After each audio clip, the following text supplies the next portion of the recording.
Hi, good morning everybody. Thank you very much for joining us for the Ten10 webinar today on automated regression testing in Agile environments. I will be handing over in just a moment to my colleague Chris Thompson, and he's going to be presenting today's webinar. And I just wanted to mention we will be trying to take some questions at the end, providing we've got time, but we're hoping to be able to have some time to run through some.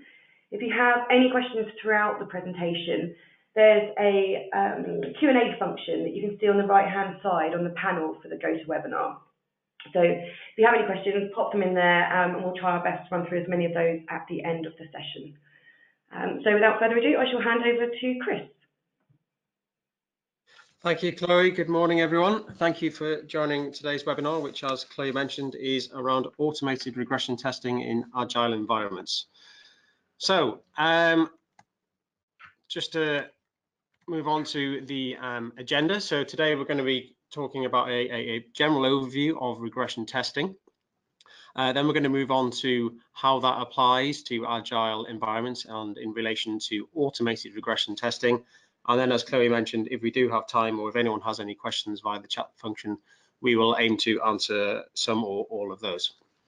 So just to get started, a little bit about me. So my name is Chris Thompson. I'm the Consultancy Services Director of Ten10, and I head up our Consultancy Services division.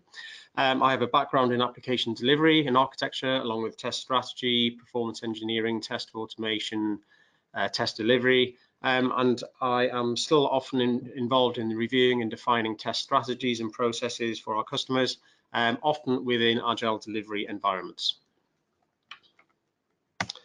So on to the overview of regression testing. And to start with, what do we actually mean by regression testing? So I think the best summary of this is from the ISTQB glossary, which summarizes regression testing as the testing of a previously tested component or system following modification to ensure that defects have not been introduced or have been uncovered in unchanged areas of the software as a result of the changes made. So what does that mean? Well, it effectively means that regression testing validates that the introduction of change has not affected any existing functionality that is not supposed to have changed. And this will typically be a result of new functionality that's been introduced and developed in the solution, functional change, defect fixes, and I've just put a note there to say that we're not actually referring to the retest itself, rather the potential consequences of a fixed defect that may result in a regression being introduced elsewhere, or environmental change, and that's going to be things like infrastructure, platform changes, and configuration changes. So moving on, why is regression testing so important? So to start with, I think it's common for live service issues, which often result in significant reputational damage, to be the result of regression defects. Unfortunately, the importance of regression testing is commonly overlooked due to time and cost pressures, with a focus on new functionality and getting business change deployed and out the door. And linked to that, regression testing is often considered as an afterthought with a focus on new functionality. So as systems mature, the importance of regression testing typically increases beyond the testing of new functionality. So when new functionality is developed and that's deployed, it becomes existing functionality, and this grows incrementally. So if we take the example of a new new application delivery that's been delivered in an Agile environment, and in the initial sprints when features are being developed, the regression testing is going to be minimal. The focus of the testing is going to be on those new features. As the Agile sprints go on and the number of new features increases, the effort required and the time required to regression test those becomes greater and greater, and the importance and risk associated with regression testing or not regression testing increases. So moving on to regression test, a bit of a discussion around regression test scope. And what I mean by regression test scope, I'm referring to the contents of a regression test suite, and this is where we see the same challenges time and time again with the companies we work with. So before I jump into this, I think this is a point I really want to dwell on, is that I would say more often than not, when we're involved with customers, whether it's reviewing their overall test strategy and processes, whether it's being engaged to go in and deliver automation of an existing regression test suite, we see that there are existing regression test suites in place that are often very old. They are often very large, unwieldy. They have been run over a number of months, or typically a number of years, and they typically contain tests that were relevant potentially 3 or 4 years ago when the application or solution went live, but they've never really been analyzed and validated since. And this is a very common problem with the regression test suites, in that they are out of date. They contain a huge amount of duplication. They contain huge amounts of irrelevant tests that are no longer aligned with business priorities and focus at the current time. So those regression test suites are often cumulative sets of functional tests from each new sprint or release over the previous months or years. As I say, they can become unwieldy and no longer relevant, contain duplication, and are expensive to maintain and execute. And these regression test suites often have limited value and coverage. And some of our customers, when we talk to them about the regression test suite and what actually is in that regression test suite, there's often little knowledge, and linked to that, confidence in the contents of those suites, and they're seen to deliver minimal value. So just in relation to that, I mentioned it before, but it's important to note that regression tests suites and regression tests does not equal the sum of all functional tests. So functional tests are there as a more detailed set of functional tests to focus on specific functionality, including edge cases, etc., etc. Regression tests are there to provide a higher level focus on key functionality across the system. Staying on the same subject, I just wanted to talk about a few areas of best practice in relation to creating and maintaining a regression test suite to try and avoid some of those challenges we've just referred to previously. So firstly, it's very important for regression test candidates to be identified and added to the regression test suite based on a number of factors, including functional coverage, business priority, and risk. And as I said, that business priority is a really important thing that needs to be maintained. And moving on to the second point there, it's very, very important to conduct regular and ongoing analysis and review of the regression test suite. So, as I said, the relevance and effectiveness of regression tests changes over time. And one of the key problems we see time and time again is that they haven't been reviewed. They contain tests that are no longer valid, that have numerous duplicates, they're no longer aligned to the business priorities at the time. And that can lead to a huge amount of wasted effort in terms of regression test execution, and provide limited value and confidence in terms of the outputs of those regression testing. So if we adopt these two best practice principles, it should lead to a lean, optimized, and relevant regression test suite with maximized test coverage and aligned with current business priorities, risks, and functionality. It should minimize duplicate tests. And importantly, and as we move on through this presentation, it should provide a very strong foundation for ongoing regression test automation, leading to minimized automation scripting, maintenance, and execution, and therefore lower costs. If we bring automation into the equation now, so in relation to automation and regression testing, so what are the common challenges we see there? So I guess the first point is that automating a poor regression test suite equals poor automation.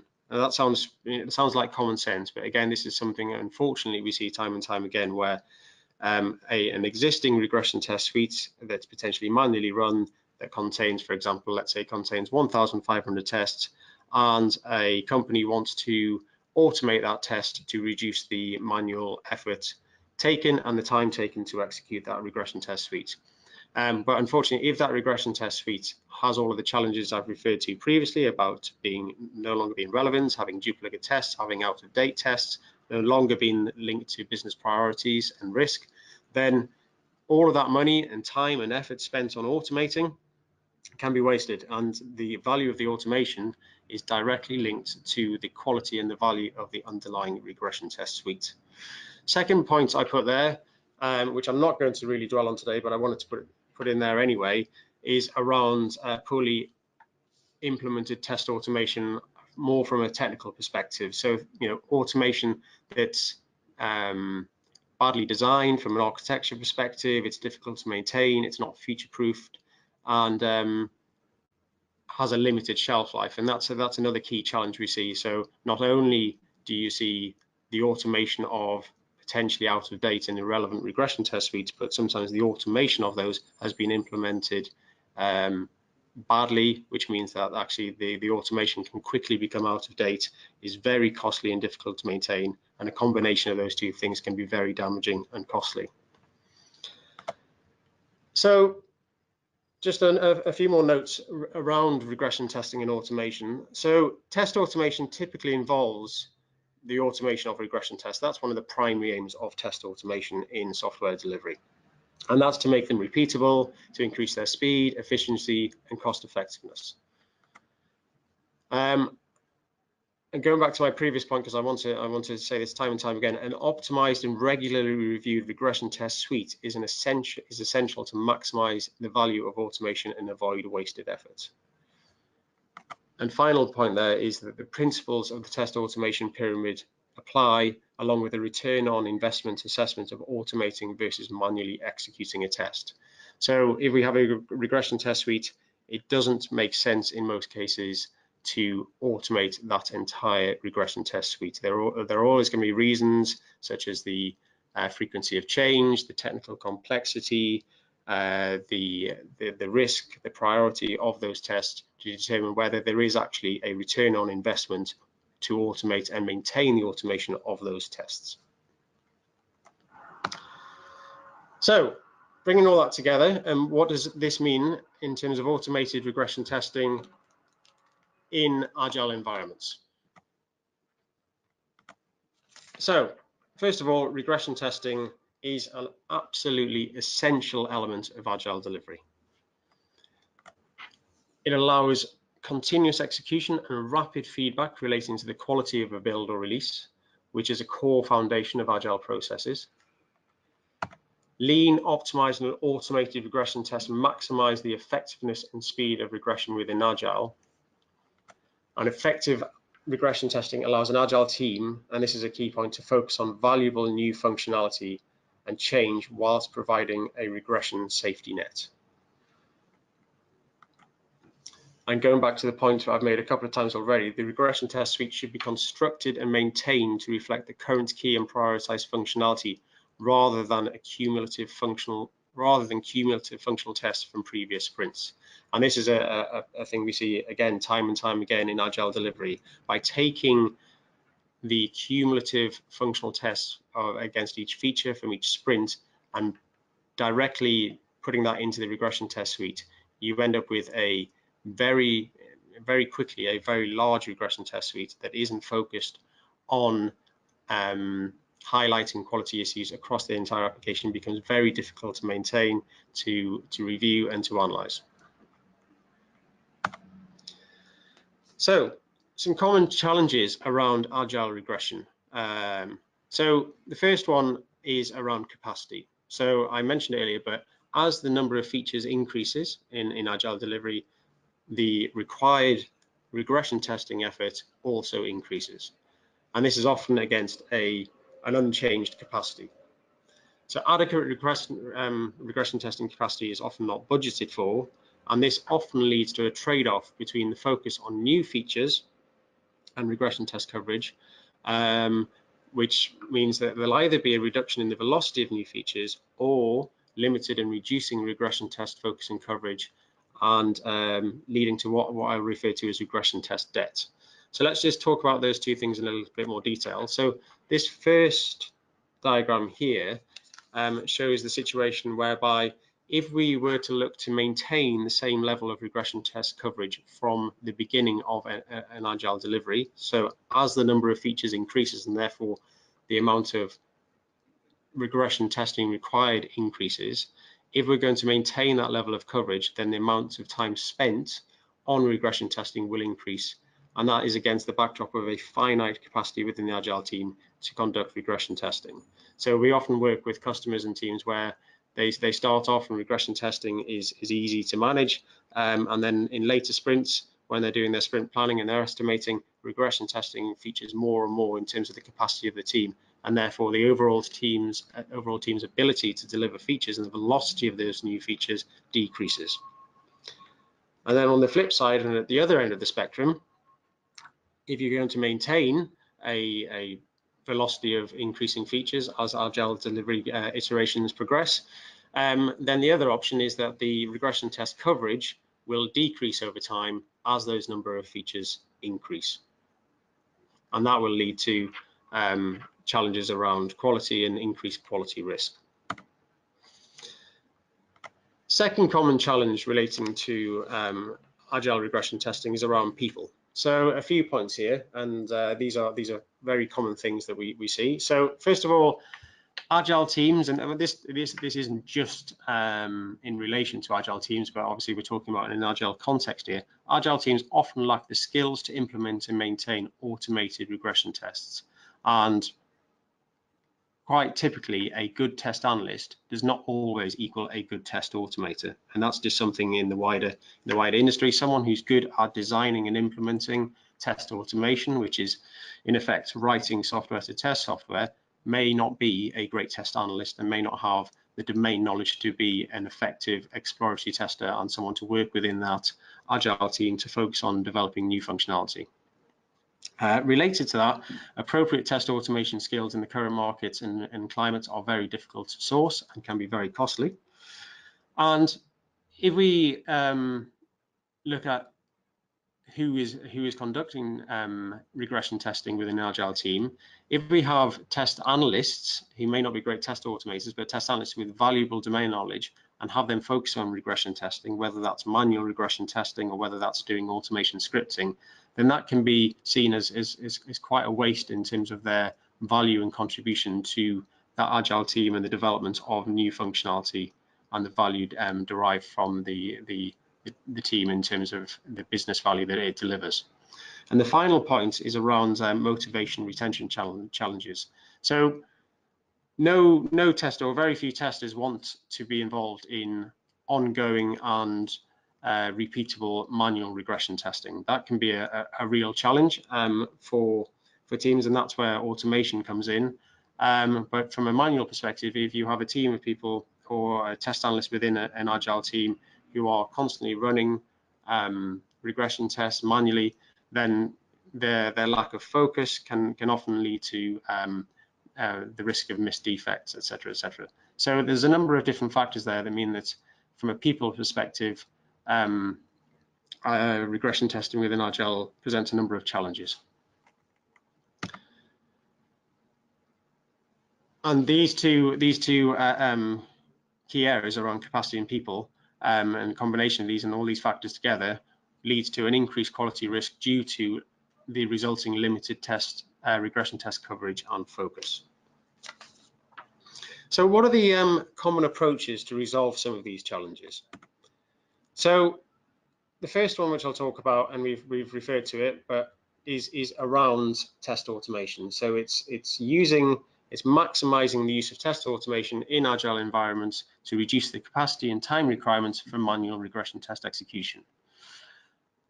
This will typically require increasing regression test analysis and preparation as features increase. So whilst automation as a standalone element of Agile delivery allows regression tests to be automated, allows them to be run quickly, allows very quick feedback to the team around the quality of a release.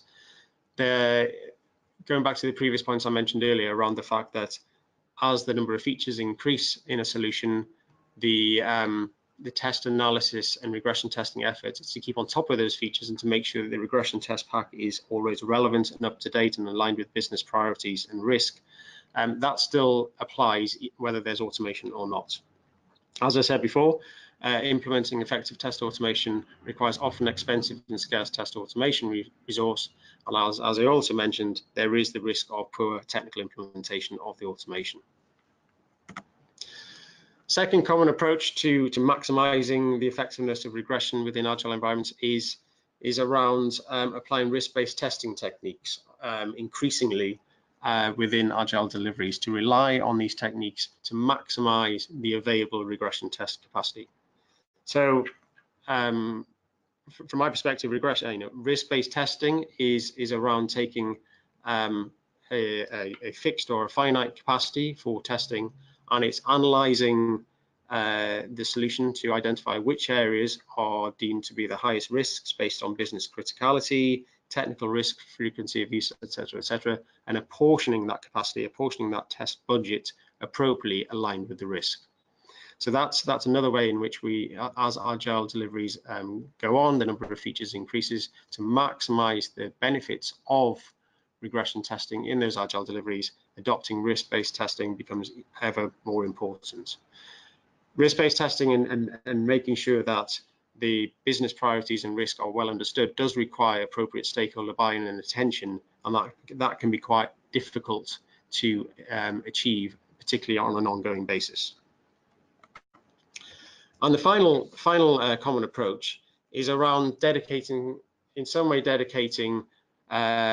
regression test capacity as part of an agile team, which allows the focus of, I'll call the core team, to focus on valuable new functionality and change, whilst ensuring that there is a dedicated capacity for regression testing to make sure that new features are analyzed and added as appropriate to the regression test suite, to make sure the regression test suite is fully up to date and maintained, to make sure that those tests are automated based on the return on investment analysis and automated effectively, and to make sure that automated test suite is available to be run on demand, whether that's on check-in, on build, nightly, etc., to provide that very rapid, regular and quick feedback around quality to the team. One of the key things there is that it's very important, if there is a sort of dedicated regression test function as part of an agile team, whether that sits directly within the team or whether that's sort of sitting on the outside of the team, it needs to have a good alignment with the core team to make sure that the team fully understands new features that are coming in, changing priorities, changing business focus, and that regression test pack can be kept as up to date and as relevant as possible. Now, in reality, those things aren't standalone. Those common approaches aren't standalone, and they're often brought together by different companies and in different situations and on different programs in different ways to different degrees. As an example, I just wanted to just give a quick overview of a service that's 1010.